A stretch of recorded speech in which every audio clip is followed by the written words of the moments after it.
Disneyland may be known as the place where all your dreams come true, but that's not the case for its employees. If you want to save your skin next time you're planning a trip to Disneyland, here's a list of things you need to ensure to never ask a Disney cast member. So sit back and relax while we reveal the secrets. First up, don't act like y'all are best friends. That's the first red flag. You're there for just one day. Don't treat cast members like they're that long-lost friend you haven't seen in ages. Respect their boundaries. They can't get you free passes and will most definitely not get you free admission. They could lose their jobs over something like this. If they're bending the rules for you, they will have to do the same for everyone they meet. There's no preferential treatment, which applies to retail, merch, food, and hospitality. If you do the math, there's only one of them for like a couple hundred of you. Also, try not to get up in their faces when they're off the clock. They're just trying to enjoy the park the same as you are. If you recognize a cast member out of costume, resist the urge to ask for directions. Be like everyone else and get lost in the maze of pathways. Who knows what you might end up discovering? Embrace the magic Disney has to offer without irritating other people. Next up, here's a tip: don't tip. Yeah, you know they're underpaid, and they sure as hell know they're underpaid, but try not to rub it in their face too much.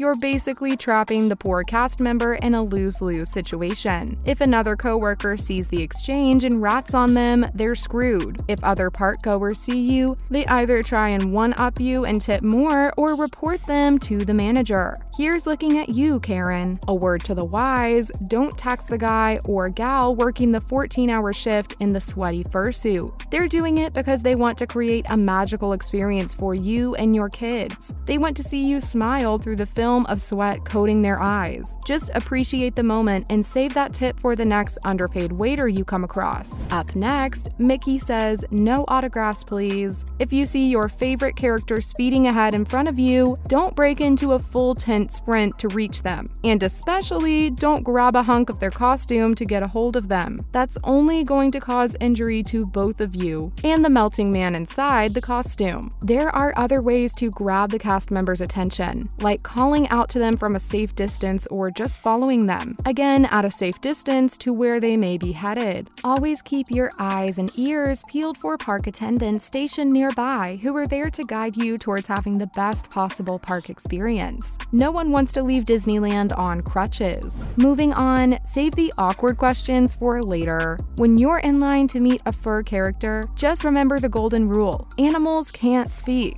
and that applies to the people sweating their asses off inside the suit. It's just going to make it awkward for both of you. Smile for the camera, take that picture, and move on. There's an entire park to see and a whole day to spend. And finally, some hacks to save your hassle. Okay, we know that last segment came off as a little preachy, but to make it worthwhile, we've compiled a list of our favorite resort park hacks to help you beat the heat, courtesy of TikToker David Vaughn. He recently spilled all his state secrets to help make the most of your time at the park. Stressless and sweatless. Turn those frowns upside down, people, cause we've got you covered. Popular attractions like Splash Mountain, the Haunted Mansion, and Pirates of the Caribbean ride are ghost towns after 9:30 p.m. So ditch those peak timelines and roll back around at a more decent time. But if you're a scaredy cat like us, we'd advise sticking to the Haunted Mansion during the day. No one wants to face those ghoulies after dark. If you hate long lines but love Indiana Jones, wait until you hear this one. This hack is what got Vaughn on the map.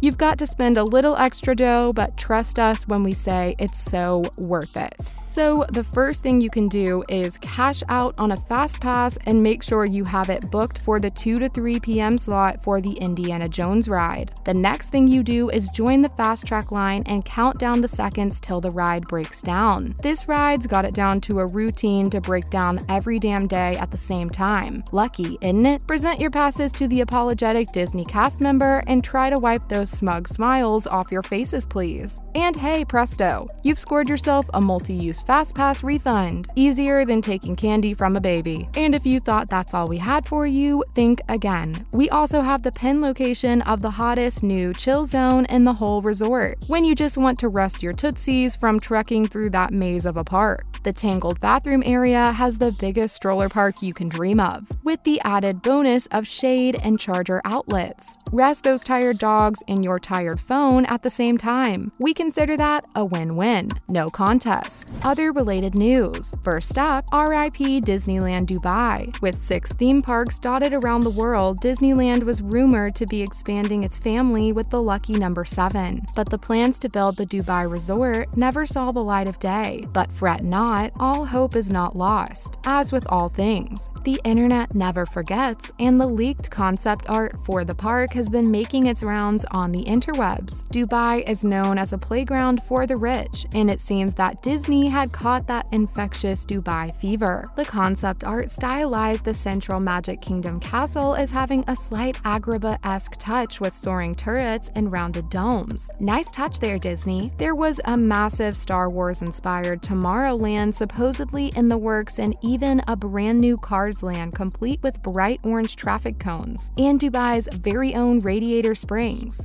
Hey, we all know the Emiratis and their love of fast cars. This installation seemed right at home in the new Disneyland Dubai. And to top it all off, there was even a jungle cruise complete with its own river and lush tropical trees in the pipeline. Count on Disney to create a jungle in the middle of a desert. Would you be visiting Disneyland Dubai? Cause we sure as hell can't wait to tick it off our bucket list. Next up, Biddy's Fun Day Out. Seems to us that even the rich and famous can't deny the allure of the land of dreams. We all know by now that it's one of the Kardashian family's favorite haunts, and we wouldn't be too surprised if the resort gifted them their own attraction by the end of the year. But we also have it on record that a certain rapper was into club, more commonly known as the happiest place on earth. Just last Wednesday, 50 Cent and the apple of his eye, 9-year-old son Sire, were spotted strolling through the park as they took in the attractions. 50 high-key deserves the title of Father of the Year cause he hasn't once stopped looking out for his boy, whether it comes to work or play. He even went as far as securing a lush $700,000 deal with Kids Secure headphones for his son. But we still can't stop and wonder if this recent trip to the land of dreams was meant for the father or his sonny boy. Up next, is there a new Iron Man in town? And before you start sounding the horns of battle, chill out, it's not that deep. John Stamos recently took a trip to Disneyland to promote his new animated series, Spidey and His Amazing Friends, in which he voices everyone's favorite billionaire playboy, Tony Stark. Stamos decided to step in for a quick photo op with his suited and booted alter ego, standing at attention in front of Disney's Avengers campus attraction. In a video posted to the gram, the two locked horns as Stamos cemented his arrival into the MCU. But it was just friendly banter. Stamos' Iron Man double laughed it off quite politely with a cheeky "pleased to meet you." Boy, when we saw that video, we did a double take. The actor looked at the spitting image of Stark in his early days, with his red-tinted glasses and open-collared shirt. We can't help but wonder if there's a possibility for Stamos to actually join the cinematic universe, maybe as Tony Stark in an alternate reality of the multiverse. For now, we'll just have to settle with seeing him voice Iron Man in a new animated series dropping on Disney Plus on the 19th of August. That's a wrap for this video. Do you have any hot new tips for us from your last trip to the happiest place on earth? Let us know in the comments below. Make sure to give this video a thumbs up and subscribe to our channel for more videos like this. See you in the next one.